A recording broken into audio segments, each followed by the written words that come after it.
Hello guys, welcome back to Movie Reviews. So into this video we're looking at two documentary films, mainly to do pop culture really, in general. First up, we start off is Respectable, the Mary Militant story from 2006. So this is a documentary film about the softcore actress known as Mary Militant, originally known as Mary Maxted. This is directed by Simon Sheridan, who was her biographer, main biographer really, and ended up doing this, documentary about her life really. It does focus on her life until end of her death, and also it's a bit of a cult legacy that she basically endured all since really.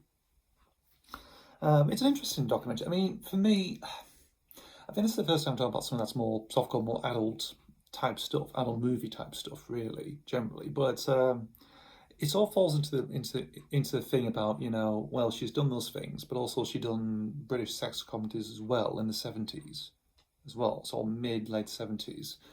And yeah, so it's all goes in that between really. And it's an interesting watch really. You get interviews with people, people like friends of her, glamour models as well, people who probably starred in the films, Dolly Sutton's in it as well.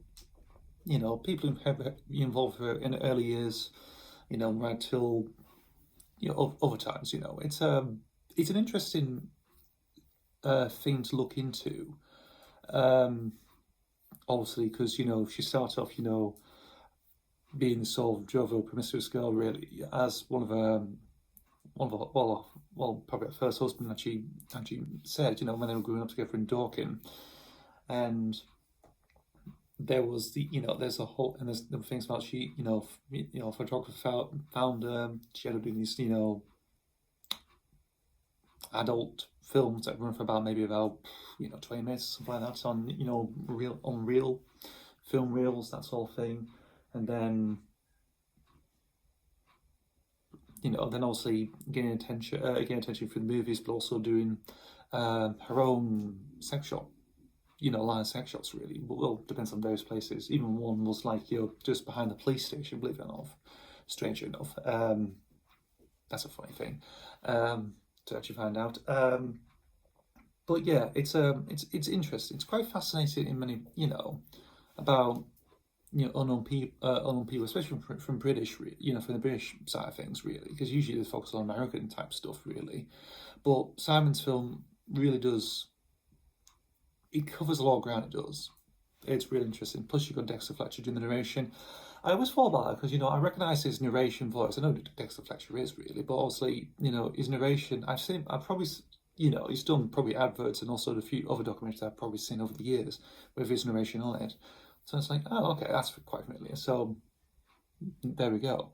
But it's interesting, it's probably worth seeking out. You can get it on this Blu-ray set along with the other ones involving, Come Play With Me. There was the, was it the David Galaxy Affair? That's another one. And Playbirds, that's it.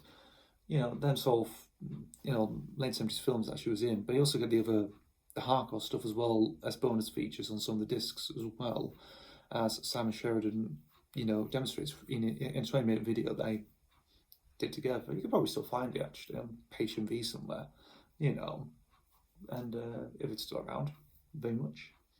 And yeah, I just watched it out of curiosity, so it's like I found it pretty enjoyable. So it's probably, if you're not into that sort of stuff, fair enough. I've read stuff, with softcore stuff anyway. If you look at Unrecorded Adventures, there you go. That's gonna be a bit, bit out there, really, but there you go. But it was worth checking out, really, and yeah. If it's worth seeking, just try and look for it online. Get the Blu-ray, DVD. It's been available for a while actually, so there we go. But also, it just talks solely about her life, and over time she became a kleptomaniac. Drugs were involved and everything else, and her overdose on vodka and multiple pills really in 1979 at the age of 33. So there you go. But it's worth seeking out. So there we go. Now swiftly we're going to another release from 2024. This is Midnight Oil, the hardest line, or the hardest line in Midnight Oil. Either way, depends. So this is a documentary on the band, the Australian band Midnight Oil, who I've been a fan, a keen listener, a bit of a fan of for a good number of years actually. I do own a few of the albums actually. First time I knew about the band was through Beds Are Burning, the music video. You find it recommended on YouTube. So if you look at A stuff, this will come up in your feeds really. Beds Are Burning. Really, I found that and thought, yeah, it's pretty good. And then you seek out more if you're like, actually, it's a really good band, this is. The first album I probably got was Diesel and Dust, probably on vinyl it was. Then I later got the CD version with the bonus track Gunpowder Highway on it. Then there was the 20,000 Watts RL compilation from 997, which features great hits. He does 18 hits on that one. Earth and Sun and Moon on CD, I think that followed next. Then I got two other LPs, which I showed a few years back actually, 10 to 1 or 1098, 82, Red Sails and Sunset, 84. Also another compilation, CD compilation called Flat Chat from 2006, more to the hard stuff really. So yeah, I've got stuff from Midnight Oil, really, and a pretty good band. So this is basically a documentary just focused on the band's history, really, and it's nicely well presented. There's a lot of good interviews and stuff as well from the band's thoughts on that one. Really good stuff. You get some unseen stuff as well involved, which I'll point out. First things first, you get a little bit of like some audio interview from Andrew James, who's the first bass player who went from Farm, did the first two albums, and then left in early 1980 because he was suffering from exhaustion, had a bit of a nervous breakdown. He did, so ended up leaving. Then Peter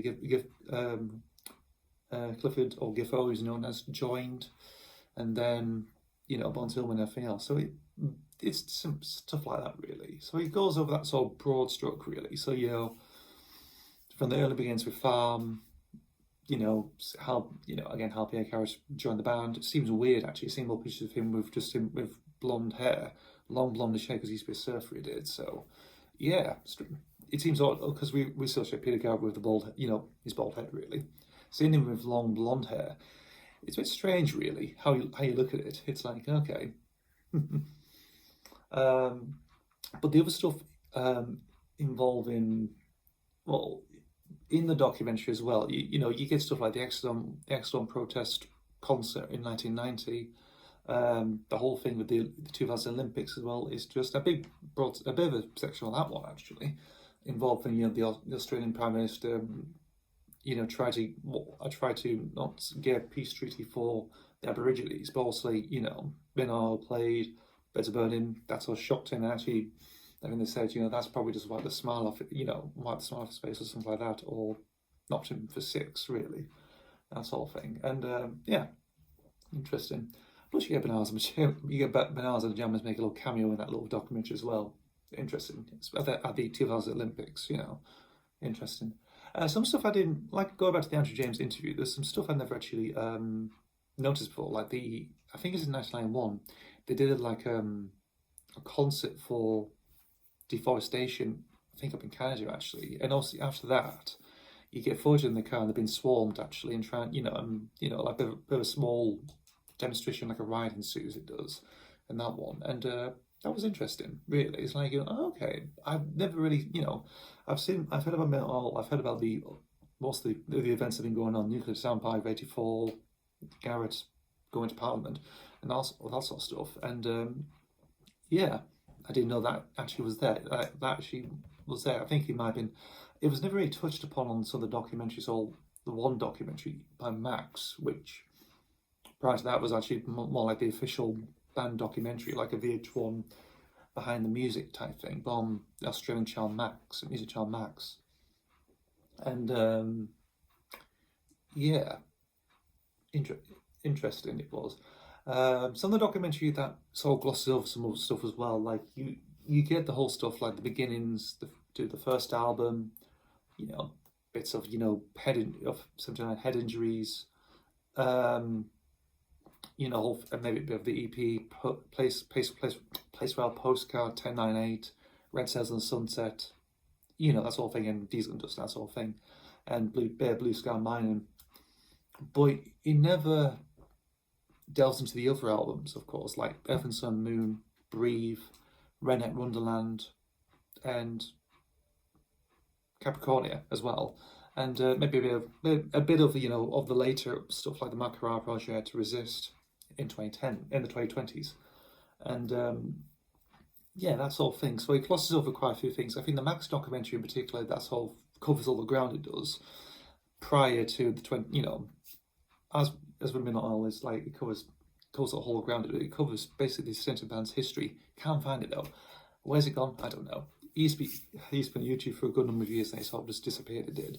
But if you're a fan of, if you know Midnight Oil, it's definitely worth checking out to see both a bit of the band's history, everything else, how ferocious Pierre Garrett can actually get, like, it was built in anger because of his mother's death of a house fire. There's all this stuff, but some stuff's sort of roughly glossed over. Again, the Nuclear and Disarmament Party, 84, but that was covered in a documentary a couple of years back in Midnight Oil 84, which deals with the whole Pierre Garrett's campaign, really, along with some live stuff involving the oils in 84, really. Touring for the Red Stars and Sunset album, really. So that's sort of cool. You can find that as well. That's that's everywhere. Good documentary as well. But this one I just want to highlight, because it's, it's a proper documentary, proper film documentary that has been released, that sort of thing. And yeah, it does its job, really. So that's the thing. Apart from other stuff, like it's missing other bits of history, it's like that, really. It's a bit like the Beach Boys documentary on Disney Plus, that sort of thing, because, it glosses over multiple things, it does, really. So what can you do? It's like a time, you have to connect some stuff down just to make it a bit more, make it like for about, I don't know, 2 hours run time, If you do like Midnight Oil, it could probably be like maybe a 3-hour documentary, something like that, really. I wonder if they might release an extended cut of that. Who knows? Just have to wait and see. Who knows? So guys, that's me talking about Respectable, the main one, sorry, 2006, and then Alice Line Midnight Oil from 2024. Thank you guys for watching. See you in the next video.